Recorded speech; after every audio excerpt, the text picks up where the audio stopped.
Imagine living in a prison you can't see, a prison that quietly drains your energy and your joy day after day. You're not behind iron bars, but you feel trapped. You feel stuck, repeating the same self-defeating patterns, held back by some invisible force. You wake up, work, survive, and repeat, but deep down you know something is confined. Almost 2,000 years ago, the Stoic philosophers saw these prisons clearly. They warned that most of us live and die inside them without ever realizing we hold the key. But they also left us a map, a way to see and escape these 4 mental prisons for good. The first, and maybe the most common prison, is one we build ourselves, brick by painful brick, every single day. This is the prison of trying to control what isn't yours to control. It's the bone-deep exhaustion you feel trying to change someone's mind, the bitterness when a plan doesn't go exactly your way, the constant anxiety over a world that refuses to obey you. You spend your days fighting a losing battle with reality itself. Why won't they just listen? Why did this have to happen? It's not fair. Every one of those questions adds another bar to your cell. You've chained your peace of mind to external things, the traffic, the stock market, your boss's opinion, your partner's mood. But since you don't actually control any of those things, you've sentenced yourself to a life of anxiety and powerlessness. This struggle is a massive source of suffering, yet we keep fighting, thinking if we just try harder, we can finally wrestle the world into the shape we want. The Stoics gave us a key to escape, and it's a beautifully simple yet profound idea, the dichotomy of control. The philosopher Epictetus, born a slave who became a legendary teacher, made this the bedrock of his philosophy. He taught that some things in life are up to us, and others are not. What's up to us? Our opinions, our choices, our desires, our actions, in other words, our own business. What's not up to us? Our bodies, our reputation, what other people do, and basically everything else. The Stoic secret is to stop tying your happiness to things you can't control. This isn't about giving up. It's about focusing your power where it actually works. You can't control a rude comment, but you can control whether you answer with anger or with grace. You can't control getting laid off, but you can control your response, to panic or to immediately start searching for a new path. So here's your first step to escape. Practice the pause and classify technique. The next time you feel that rush of frustration or anxiety, just stop. Take one deep breath. Ask yourself, is the thing upsetting me right now something I actually control? If it's the weather, someone else's behavior, or a mistake from the past, consciously label it, not my business. Then shift your entire focus to what you can control. Your next thought, your next action, your own character. This single shift doesn't just unlock the prison door, it makes the walls dissolve. The second prison isn't built from solid walls, but from shadows. It's the prison of catastrophic imagination. This is the land of what if. What if I fail? What if I get sick? What if I lose everything? You spend your days living in futures that haven't happened, suffering through tragedies that only exist in your mind. As the Stoic philosopher Seneca famously wrote, "We suffer more often in imagination than in reality." This prison robs the present moment of its life. You can't enjoy a quiet evening because you're mentally rehearsing a tough conversation for tomorrow.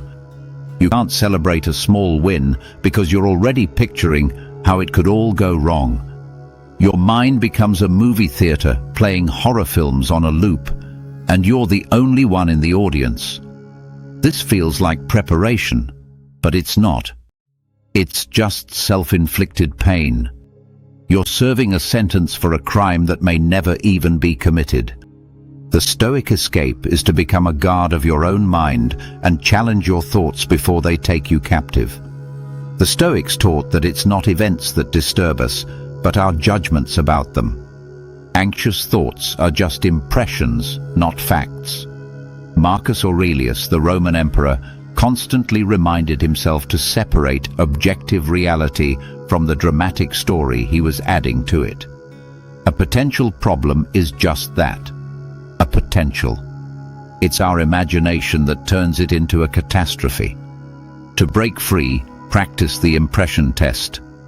When a scary what-if thought pops into your head, don't just let it move in. Stop and challenge it. Is this a fact, or is it a story I'm telling myself? Is it 100% certain this nightmare scenario will happen? Almost always the answer is no. You're dealing with a mental ghost, not a real monster. Next, ground yourself in the now. What is one small, concrete action you can take right now that is productive?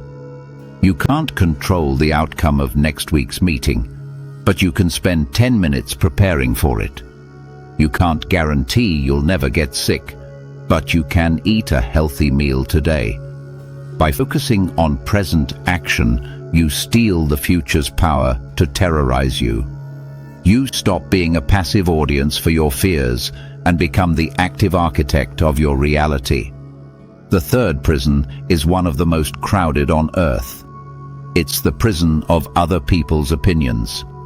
In this prison, your self-worth isn't yours. It's rented out to everyone around you. You're chained to the need for approval, for likes, for praise. Your entire mood can be made or broken by a stranger's comment or a friend's perceived snub. Living this way is exhausting. You become a chameleon, changing your colors to fit in, saying yes when you want to say no, and hiding who you really are to avoid making waves. You're not free.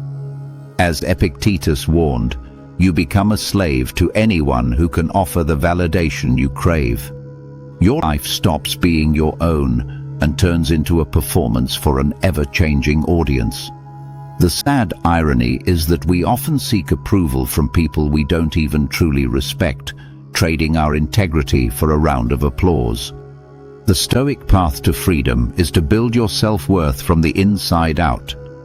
The Stoics taught that a good life is built on virtue, your own character and integrity, not on things like fame or the approval of others.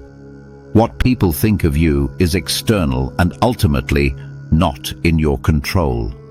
Tying your happiness to it is a recipe for a life of anxiety. To escape this prison, you have to create your own internal scorecard. The world might judge you by your job title or your follower count, but your internal scorecard judges you by what really matters. Did I act with courage today? Was I honest? Did I do my best? Marcus Aurelius, an emperor who faced both the praise and criticism of millions, learned to ignore both. What mattered was his own judgment of his own actions. He had to be his own witness. Start practicing this today.